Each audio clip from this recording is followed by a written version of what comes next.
Hello, I welcome everybody who has joined us. This is the Media Center Ukraine of Ukrinform, which is going on with its work. This is the 9th year of the war and 217th day since the beginning of the full-scale invasion of Russian aggressor to our land. I thank everyone, the representatives of the media who are telling the truth to the world about our heroic resistance and the fight for our freedom. So now we will be speaking about the forced mobilization in the Autonomous Republic of Crimea. I'd like to introduce our speaker. This is Tamila Tasheva, permanent representative of the President of Ukraine to the Autonomous Republic of Crimea. Tamila, good day. Hello to you too.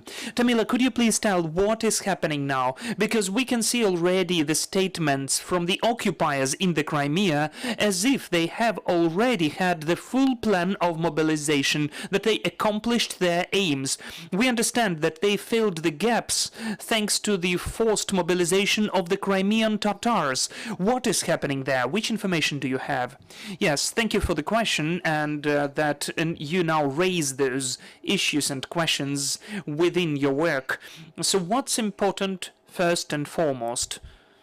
That the forced mobilization is taking place on the territory of many, unfortunately many, temporarily occupied territories of Ukraine, including Donetsk and Luhansk regions. It used to take place during the whole period of the full-scale invasion on the territory of the Crimean Peninsula. Before that, we had even such a notion as hidden or concealed mobilization, when our citizens were sent to war, pressing onto them. Mostly those were conscripts who were forced to sign contracts, or we can name several medics who also were used during the warfare when the Crimean doctors and medics were sent to the combats in the east of our state for them to provide medical treatment and help to the servicemen of the Russian Federation. Besides that, as the conscripts shouldn't have been sent to the war, we saw that they were sent to the active combats and warfare, and there were perished conscripts on the ship Moscow, which drowned thanks to our armed forces of Ukraine, and there were conscripts among their armed forces and the prisoners of war. As for the current period, when Putin announced the so-called partial mobilization on the territory of Russian Federation on the 21st of September, on the territory of Crimea, they instantly gave out draft notices and mobilized our citizens. According to the Geneva Conventions and international humanitarian law, in fact, any action with our citizens, and if they are sent to the service or mobilization to the active combat of them, are directly prohibited by Geneva Conventions and international humanitarian law. This is the war crime committed by Russian Federation within this war, including. So, yes, really, the occupational administration announced that there are categories of the citizens who, as if, are sent for the in the first turn, that, for instance, according to their words, they won't mobilize the people who didn't have real experience in combats, that mostly it would concern only people who were already in the reserve of the armed forces of Russian Federation. So, in fact, it took place in a totally different way. The military commissioners or their employees, the employees of military commissariats, came to the settlements or to the crowded places with the Crimean residents or Crimean Tatars and gave away the draft notices. They went to the apartments and houses knowing who they're going to, but it was not that so far substantial, because it looked like a kind of the raid on the territory of the settlements. Of course, we should announce and mention that, according to our information, a big number of these draft notices were given to the representatives of the indigenous people, in particular Crimean Tatars. This is the tendency which we are seeing on the territory of the whole Russian Federation, on the the territory of the Crimean Peninsula, which is under control of Russia, where in the war against Ukraine they use the ethnical factor. They use the people, the Russian citizens in this case, from the so-called national republics, who are the people who are not that numerous. So as for the Crimea, they use Crimean Tatars, as we think the most disloyal group of people against Russian Federation, which also show their disloyalty during these more than 7 months of active combats and warfare, the bigger war in our state. So altogether it's important to mention the figures, the numbers of people who died, and it has become publicly known. That is 159 soldiers of Russian army. 80 of them probably were citizens of Ukraine. I mean the figures which have been publicly accessible, because there were some of the informations about the burials on the territory of the peninsula. Officially it is not known, but we think that such funerals will be even more numerous, and our citizens on the territory of the peninsula understand perfectly what huge losses they suffer, including the local population which is living on the territory of the Crimean Peninsula. So in particular, if we speak about the conscription of our Ukrainian citizens, of course they are conscripting everybody, all of them citizens, including the Russians, who are illegally located on the territory of the peninsula. We know at least about 1.5 thousand draft notices given to the Crimean Tatars. This was a kind of the illegal giveaway of draft notices in the places of dense populated places of Crimean Tatars. The 6th and 7th parts of the Khvachiksarai city, the village of Stromivka close to Simferopol, the village of Islam Terek, village of Zuya, the city of Saki, the villages of Azovske and Maiske, the villages of Dobrivska Dolina or Valley. Those are mostly settlements where we have densely populated areas by Crimean Tatars, by, in fact, the people who live there. So according to different calculations, the overall population, the last census told about 250,000 of people. The representatives of the Crimean Tatars say that there are at least 350,000 of Crimean Tatars. Well, of course, the male part, which is drafted, is smaller, so the percentage of the Crimean Tatars is still very substantial. We do not know what number of persons is mobilized as of now, because we need to separate the draft notices and the mobilized persons. Those are different indicators, because we, as the representatives of the state, including the human rights organizations, the lawyers, and so on, we advised and recommended our citizens, even if you get the draft notice, do not go to the military commissariat. The big number of people are leaving now the Crimean Peninsula, so there is no direct correlation between the indicators of the plan which they announced as accomplished and the number of people who left the peninsula, and also the draft notices given.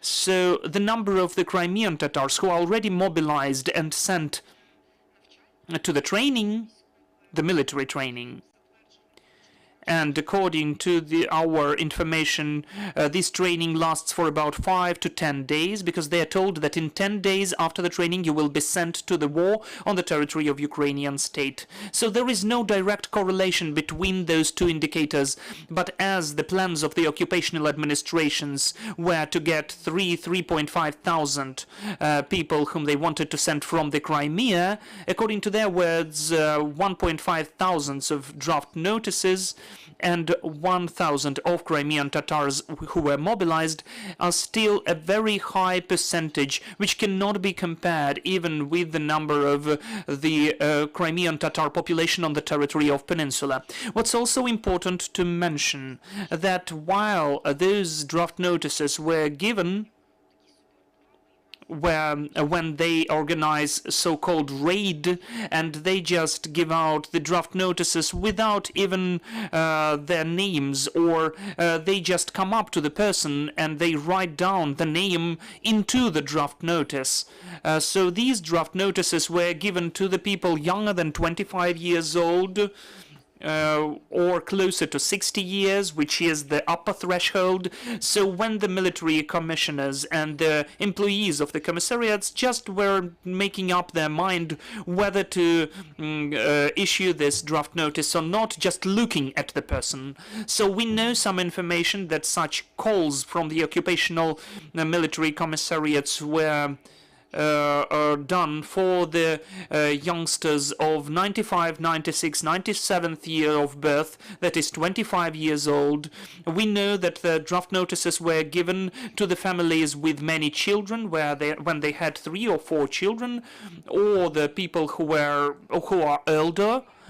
So we cannot even speak about any special categories in the partial mobilization. We can see that this is the total mobilization for the war against our state. And it's important to mention that we are registering that the names of the persons who took part and are taking part in the so-called mobilization commissions, including the military commissariats. Just 2 months ago, after Sergei Aksyonov announced and signed the decree about the creation of the mobilization commissions at the municipal level, with the representation office of the president collected all the information about them, and we gave this information to our competent authorities to have some of the restriction measures or sanctions against those people.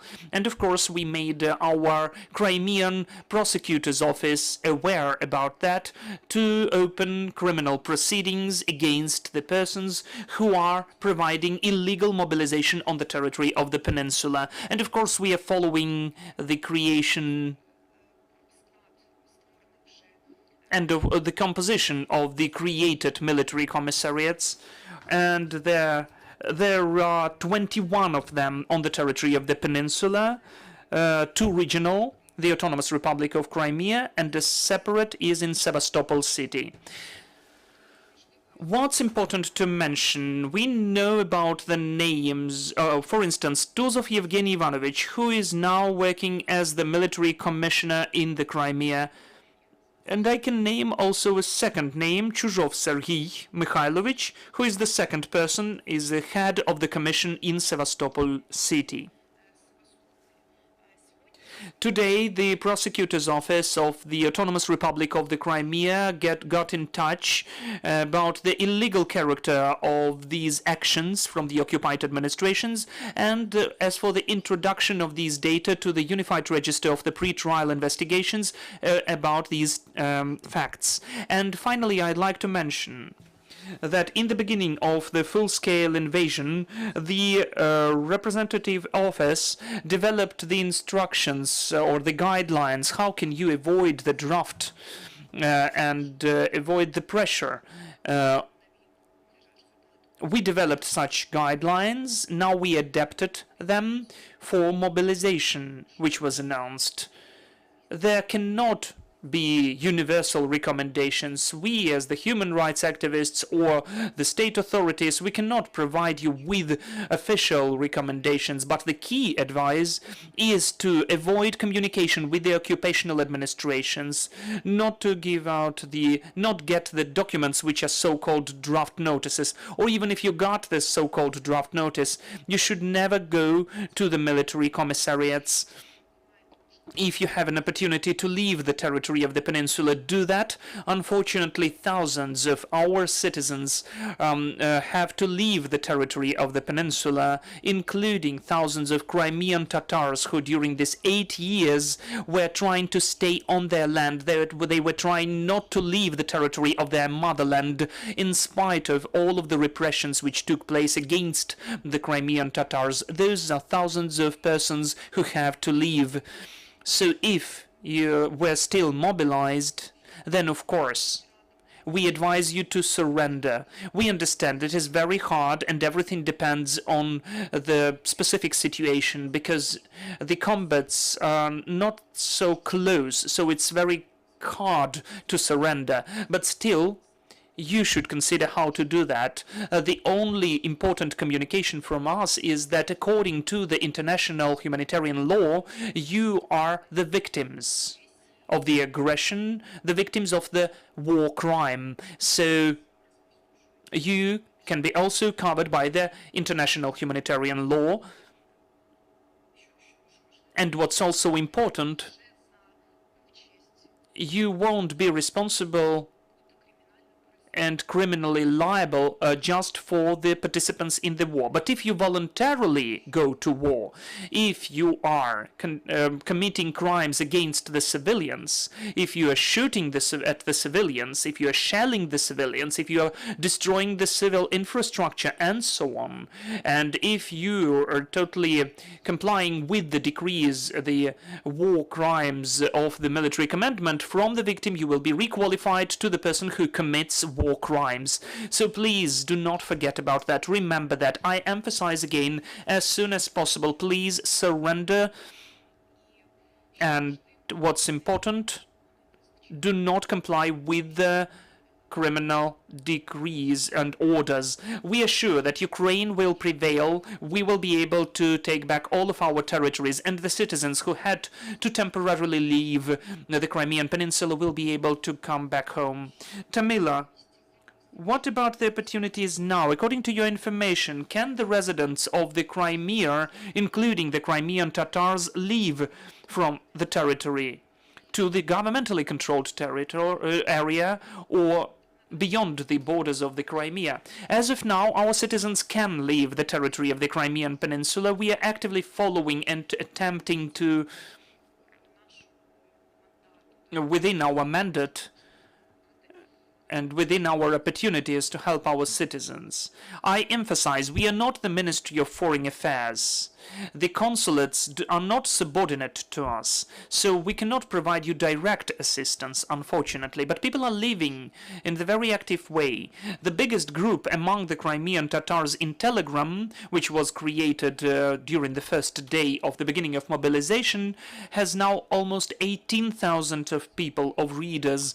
This is a big quantity of people, and this will be a substantial blow for the representatives of the Crimean Tatar people among Ukrainian citizens. So yes, they leave. Mostly they leave to the territory of third countries like Uzbekistan, Kazakhstan, Azerbaijan, Turkey, Georgia, to the countries of the EU, but mostly to the countries the people with more or less registered Ukrainian documents have an opportunity to leave for those countries. The key issue as for now is that our citizens leaving the territory of the Crimean Peninsula, who we identify as our citizens who lived there is at least as of 2014, or were born, for instance, in the marriage or the partnership on the territory of the peninsula from the Ukrainian citizens, are considered to be Ukrainian citizens. It's not important for us whether they have the occupational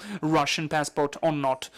So for us, the issue is that not all of our citizens are registered with the Ukrainian papers or IDs, either the internal ID cards or biometric passports, foreign passports, or the birth certificates, if we are speaking about the children. So yes, this is the issue, and besides that, another issue which is important to mention is that even if you have enough of documents which can identify the person, the load on the factory which manufactures the biometrical passports and the documents for the trips abroad is colossal. We understand that millions of our citizens who left from the whole territory of Ukraine, not only now where the combats are very active, and they are not only living abroad just to wait for some of the moments when they are women with children, this was also the burden for this factory. So in spite of they have lots of orders, the queue, the line to get such a passport can take up to 2 months. This is objective reality, which we also try to prepare for our citizens. The queues are really enormous, especially to the territory of other countries. For instance, to Kazakhstan, those queues can be up to 25 kilometers, and there are some problems in the communications with our international partners, but out of what we know, the Ministry of the Foreign Affairs of Ukraine is now in direct communication with the partners to help our Ukrainian citizens as much as possible in their trips abroad, including with the packages of Ukrainian documents which they have. I thank you, dear colleagues. Are there any questions? Please take the mic. Valentina Rangel, Ukrinform. I've got the following question about the issue of the mistaken draft notices which were mentioned by the human rights activists. Did you register some facts of wrongful issue of draft notices? What are the facts and how many cases did you register? What do you mean by mistaking or wrongful? Well, I mean that, for instance, there were draft notices given to the people with disabilities. Yes, I mentioned that in my speech, as there is no so-called categorization of persons, which is mentioned by the occupational administration. In fact, they are not in the lists, and we need to mention that the preparation for the mobilization campaign was ongoing for several months, since the creation of the so-called mobilization commissions of the municipal level.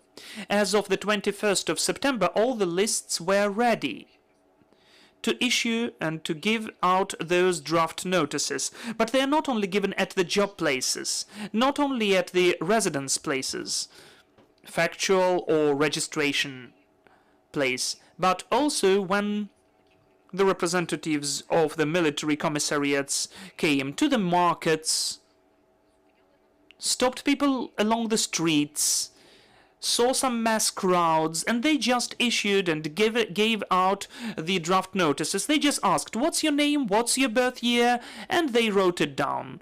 When the person said, I've got some chronic diseases, they said, you should come to the military commissariat and we'll find it out. So our key recommendation was never to come to the military commissariat, because we cannot provide the guarantee that the people with chronic diseases won't be drafted.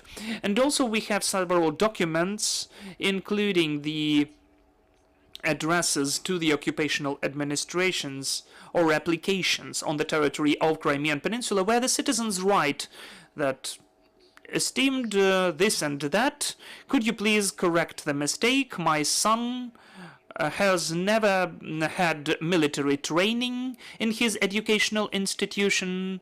He shouldn't be drafted in the first wave within the so-called partial mobilization. Could you correct the mistake? Yes, there are lots of cases like that, because in fact the draft notices and the mobilization was aimed at the very big category of citizens. Thank you, Tamila, that you joined our air. I'm reminding you we had the permanent representative of the President of Ukraine to the Autonomous Republic of Crimea. I thank you. Our next briefing will take place in 10 minutes.